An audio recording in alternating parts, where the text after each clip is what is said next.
Maria Cindy King Chan. Sa ato ang tugihan, Mayor sa atong siyudad sa Lapu-Lapu, Honorable Junard Ahong Chan.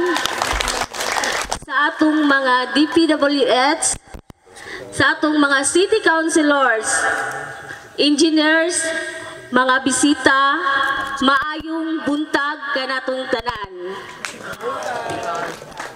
Mga tinahod nga mga bisita o mga lumulupyo sa atong barangay, uban ang nakong kalipay nga i-welcome ko kamong tanan niining hinungdanon nga okasyon ang groundbreaking ceremony sa usang sa bag-o ug dakong proyekto nga tulay sa atong halangdon nga Congresswoman Honorable Maria Cindy King Chan ug sa ato ang Mayor Junard Ahong Chan.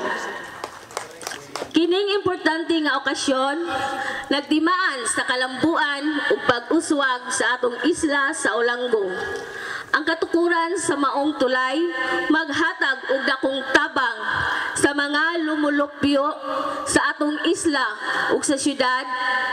Usa kini sa pagmatuod sa dedikasyon ug pasalig ni Congresswoman Cindy King Chan ug Mayor Ahong Junard Ahong Chan sa pagpalambo sa panginabuhi kanatong tanan nga taga-isla.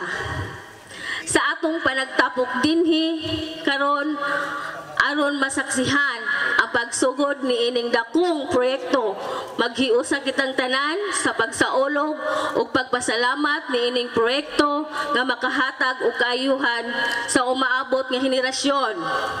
Salamat Congresswoman Maria Cindy King Chan ug sa ato ang Mayor Honorable Junard Ahong Chan. Sa inyong walay paglubad nga suporta o dedikasyon sa pag-alagad kanamong tanan nga taga-isla. Daghang salamat ug maayong buntag kanatong tanan. Thank you very much, Barangay Captain Belinda I. Alibo.